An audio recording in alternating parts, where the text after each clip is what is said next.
Oui, les abeilles me rendent heureux.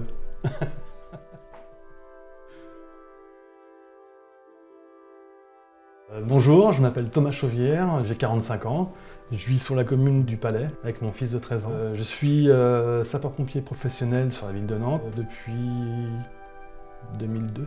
Plongeur aussi subaquatique chez les pompiers. Et depuis 2 saisons, je me suis lancé dans l'apiculture. J'ai tout ce qu'il faut comme équipement pour me protéger moi-même, donc la tenue de protection, les gants. J'ai un enfumoir aussi, qui permet d'apaiser les abeilles quand j'ouvre une ruche. Et puis j'ai plein d'outils, des outils de levage, de grattage. Aujourd'hui j'ai 14 ruches, j'en avais 15, mais j'en ai perdu une, donc j'ai 14 ruches. Ça me prend pas mal de temps. En pleine saison de printemps, ça me prend peut-être 2 jours par semaine, 2 jours pleins. Ça me prend pas mal de jours de repos en fait. Mais oui, après 24 heures de garde chez les pompiers, c'est sûr que j'aime bien me retrouver dans mon rucher, m'occuper de mes abeilles, ça me détend, ça me vide un peu la tête. J'aime bien aussi prendre une chaise, me poser devant une ruche et écouter le bourdonnement des abeilles, quoi, puis les voir rentrer, sortir, ça m'apaise. Et moi j'ai toujours aimé être dehors en fait. Hein.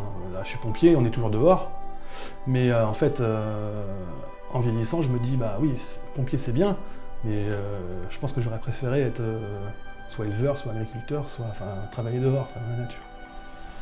Et là l'apiculture ça me permet d'avoir les deux, quoi, ça, l'action, quoi, le boulot, et puis un peu plus calme chez moi, mais toujours un truc qui m'intéresse. En fait, depuis petit, je suis toujours à observer les insectes, à les capturer, à voir comment ça fonctionne. Et ce qui m'a poussé à faire cette activité, c'est en fait la rencontre avec un ancien, c'est un grand-père de 80 ans, c'est le père d'un collègue à moi en fait. Il a une ferme et tout, donc on se voyait souvent chez lui. Et lui, il pratique l'apiculture depuis 50 ans presque. Et à force d'en parler, ça m'a donné envie en fait. Et au début, il m'a donné un peu de matériel, il m'a donné quelques conseils, voilà.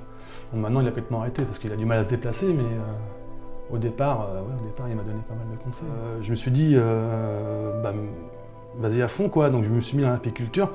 Ce que j'aime bien, c'est que c'est une organisation en fait. C'est une colonie, c'est une organisation sociétale. Chaque abeille a un rôle.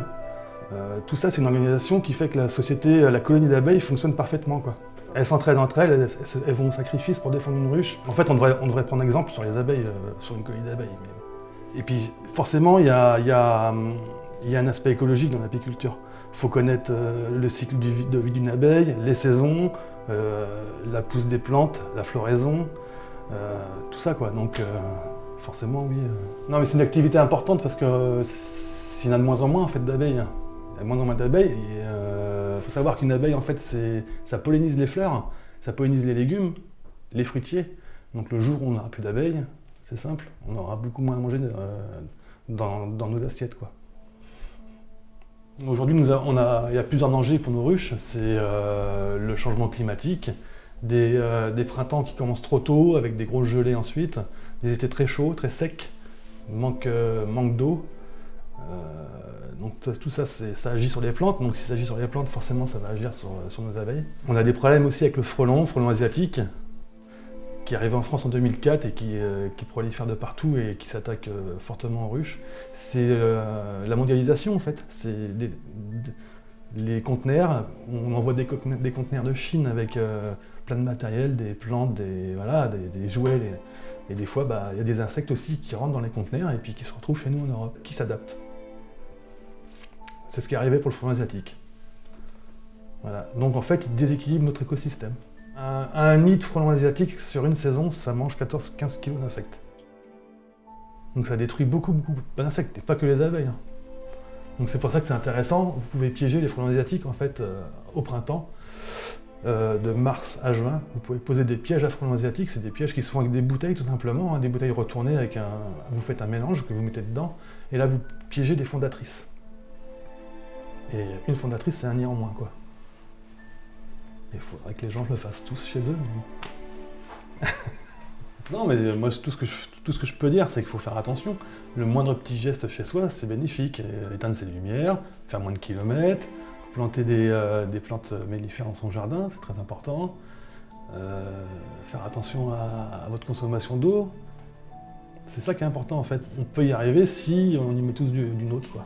En fait, Là, pour l'instant, je fais de l'apiculture pour mon plaisir, mais j'aimerais bien, dans les années à venir, recevoir du monde chez moi et leur montrer comment ça fonctionne, ou même en former quelques-uns, sensibiliser les gens en fait. Parce qu'à travers l'apiculture, on se sensibilise sur plein de choses. On se rend pas compte, mais on fait beaucoup de gaspillage, quoi. Faire attention. Après, tu peux me dire, ouais, mais c'est pas de l'apiculture. Ouais, mais tout est lié en fait. Tout est lié. Si les abeilles vont mal, c'est parce qu'on abuse, nous, beaucoup. Les humains.